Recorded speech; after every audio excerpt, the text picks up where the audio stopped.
Hello everyone, welcome to Dexter Cam. Mains का exam ख़त्म हो चुका है। सारी शिफ्ट के पेपर हो चुके हैं। पेपर कैसा गया है इसके बारे में डिस्कशन तब करेंगे जब पेपर की आंसर की आएगी। अब हमें डिसाइड करना है कि जेई एडवांस के लिए तैयारी करनी है और उसे 45 दिनों में कैसे क्रैक करना है। कई लोगों का सवाल होगा कि क्या हम लोग जेई एडवांस को 45 दिन में कर सकते हैं, क्या ये आईआईटी 45 दिन में जाना पॉसिबल है। तो मैं केमिस्ट्री के पॉइंट ऑफ व्यू से तुम्हें बताऊंगा कि ये बिल्कुल पॉसिबल है। उसका पूरा एक प्लान डिसाइड करेंगे कैसे करना है और देखते हैं क्या क्या कर सकते हैं। मेरे बारे में मैंने जनरली नहीं बताया कभी भी, ठीक है, लेकिन मैं CSIR नेट JRF गेट और यूनिवर्सिटी ऑफ हैदराबाद से गोल्ड मेडलिस्ट हूँ। 10 साल प्लस से ज़्यादा पढ़ा रहा हूँ। बहुत सारे IITian मेरे हाथ से निकल चुके हैं, मतलब बहुत अच्छी अच्छी रैंक्स आ चुकी हैं, 4th रैंक तक आ चुकी है। और HOD केमिस्ट्री था विद्या मंदिर क्लासेस नोएडा का, और AITS इंचार्ज था फिजी साउथ दिल्ली का, बंसल कोटा में भी रहा हूँ मैं 2 साल। तो ये मेरे बारे में इंफॉर्मेशन है। जिसे लग रहा हो ना कि मैं इतना एक्सपर्टाइज कैसे अटेंड कर ली, मैं कैसे बताऊंगा तुम्हें ये सब बातें, तो मेरे को ये पता है कैसे होता है। तो बात ध्यान से सुनना है, लास्ट तक वीडियो देखना है जिससे कि बात पूरी समझ में आ जाए। अब जनरली जो क्वेश्चंस होते हैं वो होते क्या हैं कि जेई एडवांस के बारे में लोग क्या सोच रहे हैं कि मैंने अभी केवल मेंस लेवल के ही क्वेश्चन किए हैं, अभी एडवांस लेवल के कोई क्वेश्चन नहीं किए, यानी मल्टी करेक्ट हम लोगों ने अटैम्प्ट नहीं किए, मैट्रिक्स नहीं की, कॉम्प्रहेंशन नहीं किए। तो अब क्या करना है भाई। और दूसरा क्वेश्चन ये होता है कि हमारा परसेंटाइल जो है वो 95 या 92 से, मैं मान लेता हूँ कि 92 से 98 के बीच में या 99 के बीच में आ रहा है। अब हम क्या करें सर, क्योंकि हम तो टॉप 10,000 में आ नहीं रहे हैं, तो क्या पॉसिबल है एडवांस क्लियर करना इतनी जल्दी 45 दिन में? हो पाएगा नहीं आ पाएगा? जेई मेंस और एडवांस में डिफरेंस क्या है, कि क्या डिफरेंस क्रिएट करता है, एडवांस में कैसे क्वेश्चन आते हैं, क्या हमें करना चाहिए एक्चुअली। बहुत सारे दिमाग में ख्याल आ रहे होंगे ना अभी कि हम लोग क्या करें क्या ना करें, क्या छोड़ दें क्या पढ़ लें, क्या रिवाइज करें क्या सवाल लगा लें, बहुत सारा इफ वर्ड चल रहा होगा। तो उसे समझाने के लिए मैंने ये वीडियो बना रहा हूँ। लास्ट तक देखेंगे तो बिल्कुल क्लैरिटी आ जाएगी, और मैं बिल्कुल एक बढ़िया सा प्लानर लेके आया हूँ जिससे तुम्हें यूट्यूब पे ही सब कुछ मिलेगा। और ख़ास बात यह है कि एडवांस सोचने में दिमाग में है वो मुश्किल, वो पेपर पे मुश्किल नहीं है। तुम्हें दिमाग में लग रहा है कि कैसे करेंगे एडवांस, इतना मुश्किल होता है, बहुत कम लोगों का सिलेक्शन होता है, मेरा होगा या नहीं होगा, ये सब बातें दिमाग से निकाल दो। पहले बोलना शुरू करो कि एडवांस इजी होता है, 45 दिन में बिल्कुल किया जा सकता है, किसी को कोई तकलीफ होने वाली नहीं है, बहुत सरल है। प्रोसेस को फॉलो करना है, प्रोसेस से हम एडवांस की रैंक तक ला सकते हैं। और मैं बेट कर सकता हूँ कि क्वालिफाई तो कर ही सकते हैं अच्छे से, और अंडर 10,000 रैंक भी लाई जा सकती है। अगर केमिस्ट्री अच्छी कर लें तो 60-70 नंबर केमिस्ट्री में स्कोर करे जा सकते हैं, एडवांस में 70-80 तक करे जा सकते हैं इनफैक्ट। और 80 नंबर अगर केमिस्ट्री में आ गए तो लास्ट ईयर का अगर तुम डेटाबेस देखोगे, लास्ट ईयर का डेटाबेस देखोगे तो 10115 मार्क्स पे 4800 रैंक थी। 115 मार्क्स पे आउट ऑफ 372 में, इतने कम नंबर पे अगर 4800 रैंक आ रही है तो यार ये तो बहुत, मतलब 115 नंबर तो लाई जा सकते हैं। और मैं कह रहा हूँ 70-75 नंबर हम लोग केमिस्ट्री में ही ले आएंगे, 70-75 केमिस्ट्री में ले आएंगे। अगर हम लोग 40-40 नंबर भी फिजिक्स मैथ में ले आए तो 150 क्रॉस कर जाएंगे, और 150 क्रॉस करते ही तुम्हारी रैंक वेल विद इन, मैं बता रहा हूँ, गारंटी ले रहा हूँ कि लगभग 2000 से 1500 के बीच में आराम से आ जाएगी। इसमें कोई परेशानी होने वाली नहीं है, बिना टेंशन के बात आराम से सुनते रहना है एंड तक, ठीक। मैं पूरा प्लानर बताऊंगा स्टेप बाय स्टेप कैसे करना है, ठीक। चलो देखते हैं। तो हम लोग 45 दिन का पूरा केमिस्ट्री का प्लानर, जिसमें यूट्यूब पे मैं पहली बार थ्योरी भी पढ़ाऊँगा, ठीक है, थ्योरी भी पढ़ाऊँगा और एडवांस प्रैक्टिस प्रॉब्लम भी करेंगे। हम लोग थ्योरी और प्रॉब्लम भी दोनों करेंगे। तो थ्योरी कंसाइज थ्योरी होगी, that will not be covering every line by line, but the main focus will be on those points which are important for JEE advance only, ठीक है। जो जेई एडवांस के लिए इंपॉर्टेंट टॉपिक्स हैं हम लोग उन पे बात करेंगे थ्योरी पॉइंट ऑफ व्यू से भी, और कोशिश करूंगा कि हर चैप्टर टच करूं, ठीक। अब मेरे से क्यों पढ़े भाई, ये भी बात है, डेक्स्टर कैम क्यों ही चाहिए हमें। सर इतने सारे चैनल हैं, मैं कुछ भी देख लूँ कुछ भी कर लूँ, यही क्यों? कि सवाल ये आता है कि हम कौन सा मटेरियल सॉल्व करें। अब कोचिंग का मटेरियल जो अच्छे बच्चे उन्होंने एग्जॉस्ट कर लिया, और जो जिनके नंबर कम है या जो नहीं कर पा रहे उन्होंने अभी तक छोड़ना भी नहीं शुरू किया। तो उन्हें बहुत दिक्कत है कि कोचिंग का मटेरियल तो इतना सारा पोथी बन गई इतनी मोटी मोटी सी, अब उसमें पता ही नहीं चल रहा कि कहाँ से शुरू करें कहाँ ख़त्म करें, कौन सा सब्जेक्ट पहले पढ़ें कौन सा बाद में पढ़ें, बड़ी समस्या है। इससे पहले कभी एडवांस के क्वेश्चन भी नहीं किए हमने। जो लेवल 3 होता है या फिर जेई एडवांस की आर्काइव थी वो कम्प्लीटली सॉल्व नहीं की समस्याएं। कुछ लोगों के साथ ये भी दिक्कत होगी कि उनके जहाँ पे भी वो पढ़ रहे थे या जिससे भी वो पढ़ रहे थे या जैसे भी कर रहे थे, उन्हें एडवांस का मटेरियल बहुत कंसाइजली नहीं दिया गया, प्रिसाइज मटेरियल नहीं था। और जो कोचिंग के मटेरियल हैं उसमें एडवांस लेवल के नाम पे मान लो पूरे केमिस्ट्री में पूरे फिजिक्स में ऐसे मिला के 5,000 सवाल हैं, 5,000 सवाल कैसे लगाएंगे, या केमिस्ट्री में 1,000-2,000 सवाल हैं तो कैसे लगाएंगे, और इतने कम टाइम में 45 दिन में इतने बड़े सवाल होते, एक सवाल को 5-7 मिनट लगेगा, तो हम करेंगे कैसे। ये भी बड़ी दिक्कत की बात है कि हम लोग करें कैसे इसे। ठीक। और जो इसका हम लोग टाइम टेबल कैसे बनाएं, हमें फिजिक्स केमिस्ट्री में तीनों को मैनेज रखना है, इसका टाइम टेबल का फॉर्मेट क्या होना चाहिए, कैसे बनाना चाहिए। इसमें सबसे ज़्यादा ज़रूरी बात है कि हम लोग टाइम टेबल पे काम कैसे करेंगे।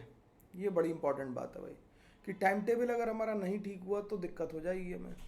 टाइम टेबल सही होना ही चाहिए हमारा। हमें सारे कॉन्सेप्ट्स को ब्रशअप करना है। देखो एडवांस के पेपर का नेचर अलग होता है, मेंस जैसा नहीं है वो, या बेड सेट जैसा या फिर वीआईटी जैसा नहीं है। एडवांस के पेपर में कम क्वेश्चन आते हैं, 18-20 क्वेश्चन आएंगे एक सब्जेक्ट के, तो 60 क्वेश्चन 3 घंटे में करना है, यानी कि तुम्हारे पास टाइम ही टाइम है, तुम्हें सही क्वेश्चन पिक करने हैं। शर्त यह है कि एडवांस के क्वेश्चन को एडवांस के तरीके से पिक करना, उसे रिलेवेंटली सॉल्व करना और स्मार्टली उसे मैनेज करना। ये बातें हमें ध्यान से सीखनी पड़ेंगी, इसके अलावा कोई और ऑप्शन है नहीं हमारे पास ज़्यादा। ठीक। अब मैं जो कर रहा हूँ, मैं इसलिए कोशिश कर रहा हूँ कि तुम लोग एडवांस के लिए अच्छे से तैयार करो, और ये मटेरियल एक बार यूट्यूब पे होगा तो काफ़ी लोगों को काफ़ी दिनों तक मदद मिलती रहेगी इससे। मेरा ये पर्पज़ है। तो हम लोग फ्री में ही सब कुछ करेंगे, और फ्री में यूट्यूब पे है तो फ्री ही है। इसके साथ साथ मैं करूँगा क्या कि हम लोग ये टॉपिक शेयर किए हैं, देखो ध्यान से, कि 17 तारीख से हम ये प्लानर शुरू कर रहे हैं।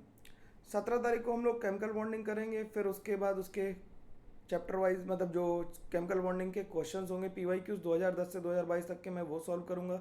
2010 से लेने का एक रीज़न है, देखो 2008 के बाद पैटर्न चेंज हुआ, 7 के बाद, तो 9-10 के बाद पेपर सही से आने लगा, थोड़ा प्रॉब्लम्स का लेवल भी बढ़ा है, तो मेनली हम लोग 2010 से लेंगे। अगर कोई क्वेश्चन उससे पहले का भी अच्छा आया होगा तो मैं उसे भी कैटर कर लूँगा, और अगर तुम्हें लगता है कि उससे पहले का कोई क्वेश्चन तुम्हें ज़रूरत है तो मेरे को बताना, मैं दे दूँगा। और एक इसके साथ एक एडवांस प्रॉब्लम की मैं चैप्टर के वेटेज के हिसाब से शीट भी अपलोड करूंगा, जिसमें 30 से लेके 50 तक क्वेश्चन होंगे हर चैप्टर के। ठीक है, जो तुम्हें करने होंगे आराम से, और इसके अलावा कोई मटेरियल सॉल्व करने की जरूरत नहीं। मैं कोशिश करूंगा हर एक कॉन्सेप्ट उस शीट के क्वेश्चन में कवर हो जाए, जो नहीं होगा वो थ्योरी के माध्यम से मैं कवर करूंगा, और जो थ्योरी में नहीं कवर होगा वो क्वेश्चन के माध्यम से हो जाएगा। मतलब मीडियम रहेगा। हम लोग थ्योरी और क्वेश्चन के डिस्कशन हम लोग 2 बार करेंगे। एक तो जो एडवांस शीट में दूंगा तो मैं प्रायर दे दूंगा, उस प्रायर शीट को तुम अटेम्प्ट करोगे, जो क्वेश्चन नहीं आएगा उसे सॉल्व करोगे, और फिर वीडियो देख लोगे तो उसमें तुम्हारे प्रॉब्लम सॉल्विंग हो जाएगी। ठीक है, तो पहले केमिकल बॉन्डिंग से शुरू करेंगे, फिर 19 के बाद एक दिन का गैप जो है, इसमें हम लोग गूगल फॉर्म्स पे एक टेस्ट ऑर्गेनाइज करेंगे, एडवांस लेवल का मैं टेस्ट डालूंगा इस पर। ठीक है, केमिस्ट्री का। लेकिन गूगल फॉर्म्स की एक दिक्कत यार ये है कि क्योंकि हम लोग फ्री सोर्स यूज़ कर रहे हैं तो उसमें नेगेटिव मार्किंग नहीं होगी, तो नेगेटिव जो करोगे वो अपने आप नेगेटिव कर लेना। देखते हैं कितने लोग गूगल फॉर्म्स वाला टेस्ट देते हैं। मैं टाइमर लगा के दूंगा, उसका टाइम इनबाउंड होगा, कितने टाइम से कितने टाइम तक खुलेगा और कितनी देर तुम उसे कर सकते हो। तो केमिस्ट्री के लिए मैक्सिमम मैं 45 मिनट दूंगा करने के लिए। ठीक है, 45 से 50 मिनट। तो जब जब तुम्हें गैप मिलेगा तब तक तुम्हारा पेपर है, फुल टेस्ट होंगे, वो पार्ट टेस्ट नहीं होंगे, ध्यान रखना, क्योंकि अब पार्ट टेस्ट देने का कोई मतलब नहीं है। फिर उसके बाद कोऑर्डिनेशन केमिस्ट्री करेंगे, सेम प्रोसीजर फॉलो करेंगे, फिर सॉल्ट एनालिसिस करेंगे, फिर ब्लॉक केमिस्ट्री करेंगे। ब्लॉक केमिस्ट्री के सारे वीडियो यूट्यूब पे अवेलेबल हैं पहले से ही, तो उन्हें एक बार और जाके देख लोगे, क्योंकि वो एनसीईआरटी से ही आता है तो ज़्यादा परेशानी नहीं करेगा। और थर्मोडाइनमिक्स उसके साथ में करेंगे, मेनली थर्मोडाइनमिक्स ही कराऊंगा। अब इसके भी एडवांस शीट आएगी, और हम लोग PYQs भी करेंगे इसके भी। ठीक, इनऑर्गेनिक मैं पहले इसलिए कर रहा हूँ कि आखिरी के 5 दिन में इनऑर्गेनिक एक बार और पढ़नी पड़ेगी, क्योंकि तुम भूल चुके होगे कि इनऑर्गेनिक हो क्या रहा। ठीक है, फिर 30 तारीख आ जाएगी और 30 तारीख से हम लोग मतलब फिर 3 तारीख पहुंच जाएंगे और वहाँ से हम लोग मई में ऑर्गेनिक शुरू करेंगे।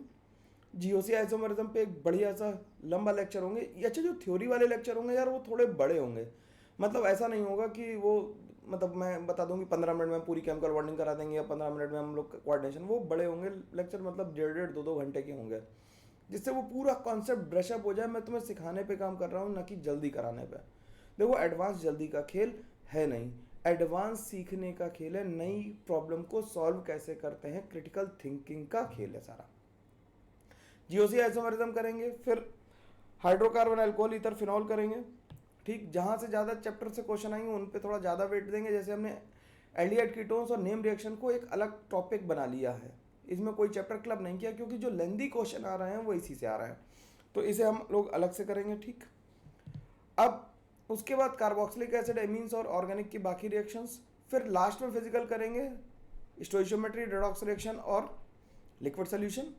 उसके बाद करेंगे इक्विलिब्रियम और इलेक्ट्रोकेमिस्ट्री, क्योंकि आयनिक इक्विलिब्रियम और इलेक्ट्रोकेमिस्ट्री के क्वेश्चन आपस में मिलजुल के आते हैं, और मिलजुल के आने की वजह से क्या होता है, वो सवाल की टफनेस का लेवल बढ़ जाता है। सब्जेक्टिव क्वेश्चन ऐसे ही आते हैं, एनटीआर टाइप या सब्जेक्टिव क्वेश्चन। ठीक है, फिर chemical kinetics, solid state, states of matter और ये मतलब एटॉमिक स्ट्रक्चर, जो सरल सरल चैप्टर हैं, चारों एक साथ करेंगे। इनमें केवल फॉर्मूला बताऊंगा, जल्दी जल्दी करने का तरीके सिखा दूंगा। ठीक है, लेकिन कोई भी कॉन्सेप्ट वीडियो, मैं फिर से कह रहा हूँ यार, ध्यान रखना कि कोई भी कॉन्सेप्ट वीडियो 2 या 1.5 घंटे से कम का नहीं होने वाला। मैं कितनी भी कोशिश कर लूँ, जान लड़ा दूंगा, तब भी नहीं होगा। तो तुम्हें सीखना है तो उतना टाइम तो यार देना ही पड़ेगा। मैं हर चौथे दिन 2 घंटे मांग रहा हूँ तुमसे, उतने दिए जा सकते हैं, देने भी चाहिए। नंबर लाने हैं, और देखोगे पूरी केमिस्ट्री मैंने कवर की है यहाँ पे, पूरी केमिस्ट्री के वीडियो हैं, इन्हें आसानी से कर लोगे तो कोई दिक्कत आएगी नहीं, बहुत अच्छा लगेगा करके। और जैसे जैसे एडवांस के पीवाईक्यूज होना शुरू होंगे ना, तुम्हें मज़ा आएगा। मैं एक काम और कर देता हूँ, चलो एडवांस के पीवाईक्यूज की शीट, सेल्फ अटेम्प्ट शीट और एडवांस प्रॉब्लम की शीट एक साथ डाल दूंगा, जिसपे तुम्हारे पास क्वेश्चन हों करने के लिए। ठीक है यार, थोड़ा कनेक्टेड रहना पड़ेगा इस बारी। मैंने प्लान बनाया है कुछ तुम्हारे नंबर बढ़ाने का, तो तुम भी थोड़े से प्लान बनाओ कि तुम्हारे नंबर बढ़ जाए, है ना। आगे बात करते हैं। अब ये प्लानर सुन के काफ़ी लोगों को लग रहा सर ये तो काफ़ी रिलैक्सिंग है, 2 घंटे एक वीडियो देखना है 4 दिन में, उसके बाद 2-2 घंटे के मतलब छोटे छोटे वीडियो होंगे 1-1 घंटे के, जिसमें प्रॉब्लम सॉल्विंग हो जाएगी और 1-2 घंटा मैं प्रॉब्लम सॉल्व करूँगा, बाकी टाइम तो बच जाएगा। अरे भैया, ये केवल केमिस्ट्री है, फिजिक्स और मैथ भी तो है ना साथ में, तो उसे भी तो पढ़ोगे, उसे नहीं पढ़ोगे बिल्कुल। तो सवाल ये उठता है कि फिजिक्स केमिस्ट्री में कब क्या करना चाहिए, और थ्योरी ज़्यादा पढ़ें या फिर हम लोग सवाल ज़्यादा लगाएं। तो देखो, सबसे पहले ज़रूरी बात जो है कि अपना शेड्यूल ऐसा बनाओ कि तुम 7:30 तक बिल्कुल एकदम तैयार हो। 9 o'clock से एक सेटिंग होनी चाहिए 12 o'clock तक, एक 2:30 से 5:30। ये 2 सेटिंग इसलिए बोल रहा हूँ क्योंकि जो एडवांस का पेपर है, वो 2 सेटिंग में ही होगा। अब जब 2 सेटिंग में होगा तो हमें उस टाइम पे अपना 45 दिन तक मैक्सिमम एफिशिएंट दिमाग चाहिए हमें। वो एफिशिएंसी तभी ज़्यादा आएगी जब शिफ्ट हमारी कौन सी लगेगी, एक तो लगेगी 9 to 12 और एक लगेगी कितनी, एक लगेगी 2:30 to 5:30। ये 2 शिफ्ट लगानी है हमें, ये ज़रूरी शिफ्ट है हमारी। इन पे हम काम करेंगे और इन्हें करना ही पड़ेगा हमें। ये एएम वाली शिफ्ट है, ये पीएम वाली शिफ्ट है। ठीक, मतलब 6 घंटे हमें अपने दिमाग को एक्टिवेट रखना है। सवेरे उठ के केवल क्वेश्चंस और थ्योरी में पहले थ्योरी पोर्शन सुबह सवेरे निपटा लो। 9 बजे तक जितना भी पढ़ना, पूरे दिन की थ्योरी 9 बजे तक निपट जानी चाहिए। 1-1 घंटे पढ़ो और निपट जाए। अगर किसी के कंसेप्ट में दिक्कत है, कोई कॉन्सेप्ट वीडियो देखनी है, तो उसे भी कोशिश करो कि रात में देख के सो या फिर सवेरे उठ के देख लो। दिन भर प्रॉब्लम सॉल्विंग पे जोर देना है। जैसे फिजिक्स और मैथ में थ्योरी के नाम पे तुम्हें प्रॉब्लम्स ही लगानी पड़ेंगी। इनफैक्ट केमिस्ट्री में तो थ्योरी थोड़ी पढ़नी भी है, फिजिक्स और मैथ में थ्योरी तो ना के बराबर ही पढ़नी होती है। तो उनके फॉर्मूलाज लिख के देखो, उनके कंसेप्चुअल क्वेश्चंस करके देखो। थ्योरी में जो डेरिवेशन बेस्ड क्वेश्चन है, जिनमें बहुत अंदर की बात पूछी जाती है, उन्हें करके देखो। और क्वेश्चंस उनके भी पीवाईक्यूज लगाओ। जरूरी चीज़ जो है मैं बता रहा हूँ पीवाईक्यूज है, और कोई हाउस मटेरियल लाने की ज़रूरत नहीं है। ठीक है, तो सुबह उठ के सबसे पहले थ्योरी करेंगे, फिर 9 to 12 एक सेटिंग में फिजिक्स के क्वेश्चन कर लेंगे या मैथ के क्वेश्चन कर लेंगे, और एक दिन में 2 सब्जेक्ट तो एटलीस्ट पढ़ने। अगर तुम 12 या घंटे की सेटिंग या फिर 14 घंटे की सेटिंग लगा सकते हो पूरे दिन में, इतने घंटे की सेटिंग कह रहा हूँ मैं, मैं मान लेता हूँ कि 10 घंटे तो पढ़ोगे ही। अगर 12-14 घंटे लगा सकते हो तो तीनों सब्जेक्ट कर सकते हो। 10 घंटे की करोगे तो केवल 2 ही सब्जेक्ट कर पाओगे यार ढंग से। तो कोशिश करो कि 12 घंटे करें और 4-4 घंटे का शिफ्ट बना ले। धीरे धीरे तुम्हें जैसे जैसे सब्जेक्ट में कंफर्ट आता जाएगा, सब्जेक्ट को टाइम देना कम कर सकते हैं, फिर दूसरे सब्जेक्ट पे जा सकते हैं। ठीक है। अब ये प्लानर जो था वो अगर ध्यान से देखोगे तो 25 मई तक का था। देख लो ध्यान से, कब तक का था? 25 मई लास्ट डेट है। 25 मई से पहले भी हम लोग गूगल फॉर्म्स पे टेस्ट लगातार चलते रहेंगे। लगभग 8 से 10 टेस्ट मैं ले लूँगा आपके, ठीक, गूगल फॉर्म्स के थ्रू। अब 25 मई के बाद क्या? 25 मई से 4 जून के बीच में 8 दिन का लगभग गैप है, 8 से 9 दिन का। तो उसमें हम करेंगे क्या, क्या करना चाहिए? हम लोगों ने इनऑर्गेनिक सबसे पहले की थी भाई, तो इनऑर्गेनिक को हम लोग फिर से एक बार रिवाइज करेंगे, ठीक। और हम रोज या हर ऑल्टरनेट डे पे एक फुल लेंथ दोनों शिफ्ट में मतलब 9 से 12 और 2:30 से 5 ये पेपर देंगे। टेस्ट की एनालिसिस करेंगे, सिली एरर्स को नोट करेंगे, कॉन्सेप्चुअल एरर्स को अलग नोट करेंगे, सिली एरर्स को नोट अलग करेंगे, ठीक। और जो सिली एरर्स हुई उनमें ये देखेंगे कि क्या कैलकुलेशन मिस्टेक हो रही है। अगर कैलकुलेशन मिस्टेक हो रही है तो उसे भी हम लोग ठीक करेंगे। अगर कंसेप्चुअल मिस्टेक है तो कंसेप्चुअल एरर को मतलब वो तुम्हारा कंसेप्ट या तो हेजी है या ब्लर है, मतलब तुम्हें कुछ कुछ याद आ रहा हो, कुछ तुम भूल गए हो, जिससे तुम क्वेश्चन अटेम्प्ट भी कर पा रहे हो, नेगेटिव कर रहे हो, ठीक। तो उस क्वेश्चंस को कॉन्सेप्ट पढ़ने के बाद दोबारा से रीअटेम्प्ट करना है, पेपर फेंकना नहीं है वही करके, है ना, उन्हें दोबारा करना है, ठीक।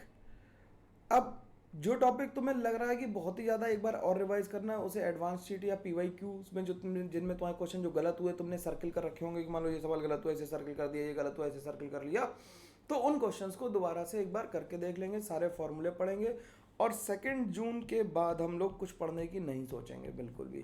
3 और 4 जून बिल्कुल रिलैक्स रहेंगे, दिमाग को ठंडा रखेंगे, परेशान नहीं होना है, पैनिक नहीं होना है, ईजी है, हो जाएगा बिल्कुल। सिलेक्शन होता ही है, 2 ही हाथ पैर वालों का होता है सिलेक्शन सबका, ठीक है, सबके 2 ही हाथ पैर है, उन्हीं का सिलेक्शन हो रहा है, तो बिल्कुल भी परेशान नहीं होना है। 25 मई के बाद का मैंने बता दिया क्या करना है। दोनों सेटिंग में रोज पेपर दे सकते हो तो बहुत ही अच्छी बात है, लेकिन ऑल्टरनेट दो, कम से कम 4 पेपर तो देने ही है 4 जून तक, जिससे कि एक एग्जाम में हम लोग एक्वेंटेड हो जाए कि एग्जाम कैसे देना है, ठीक। और 25 मई के बाद मैं भी डाल दूंगा पेपर, कोई दिक्कत नहीं है इसके लिए, ठीक।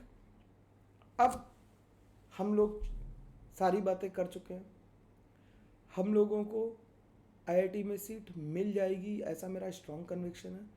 तुम बिल्कुल IIT बन जाओगे, ज़िंदगी सेट हो जाएगी, परेशान होने की कोई ज़रूरत नहीं है, ठीक है। मेरी तरफ से बहुत बहुत बहुत सारा best of luck, all the best. ध्यान रखना है अपना, तबीयत ख़राब नहीं करनी है, ये आखिरी की कुछ बातें हैं जिनमें बिल्कुल भी तबीयत को अलाउ नहीं होने देना है कि ख़राब हो, इसलिए खाने पीने का ध्यान रखना है। ये वीडियो ज़्यादातर लोगों के पास पहुंचाने की जिम्मेदारी तुम पे छोड़ देता हूँ। डाउट पूछने के लिए हमारे चैनल्स हैं टेलीग्राम पे, वहाँ जाके आप लोग डाउट पूछ सकते हो और अपने को डेवलप कर सकते हो और लोगों तक ज़्यादा वीडियो पहुँचाओ, जिससे कि ज़्यादा ऑडियंस को फ़ायदा मिले, ठीक है। देखो सेलेक्ट तो जो मेहनत ज़्यादा करेगा वही होगा, लेकिन फ़ायदा ज़्यादातर लोगों को मिलना चाहिए इसका, ठीक है। इसलिए इसे शेयर भी करो, लाइक करो और सब्सक्राइब करो। मैं कह देता हूँ, मेरे को कहते अच्छा नहीं लगता, फिर भी चलो कह देता हूँ, ठीक है। ऑल द बेस्ट, पेपर बहुत अच्छा होगा, परेशानी की बात नहीं है। कोई भी दिक्कत हो कमेंट करके बताओ कि सर जो दिक्कत आ रही है इसी के नीचे कमेंट करके बताओ कि मेरे को ये प्रॉब्लम आ रही है, उन्हें कैसे शॉर्ट आउट करना है। उसके लिए हम लोग कुछ एक प्लान बनाएंगे। अगर ज़्यादातर लोगों के कमेंट सेम होंगे तो उस पर भी एक वीडियो बनाएंगे, तुम्हारे कमेंट पर भी वीडियो बनाया जा सकता है कि ऐसी दिक्कत आ रही है, इसे रिजॉल्व कैसे करें, ठीक है। तो उस पर भी वीडियो बना सकते हैं। फिर हम लोग मिलते हैं, तब तक के लिए ऑल द बेस्ट, ध्यान रखना अपना। और 17 तारीख को बिल्कुल तैयार रहना। जो लोग इस वीडियो को 17 18 मतलब यार 20 तक देख पा रहे हैं, कुछ लोगों तक रीच बाद में होगी इसकी, तो वो लोग भी क्या करेंगे, वो लोग भी 25 तारीख के बाद जो छूटा हुआ पोर्शन है उसे फॉलो करेंगे या फिर थोड़ा सा अपने आप को पेसअप करके मैच कर लेंगे। जिस दिन देखो उस दिन के प्लानर से शुरू करना, क्योंकि प्लानर पूरा शेयर्ड होगा तुम्हारे साथ, इसलिए घबराने की ज़रूरत नहीं है। तुम पहले से प्री प्लान करके बैठोगे कि जैसे मैंने एटॉमिक स्ट्रक्चर पढ़ाना शुरू किया तो तुम्हें पता है ना एटॉमिक स्ट्रक्चर किस दिन होना है, किस दिन उसका वीडियो आएगा, तो पहले से पढ़ के बैठो और अपने कॉन्सेप्ट्स को ब्रश अप कर लो, ठीक है। चलो भाई मिलते हैं, तब तक के लिए thank you very much, bye bye, take care.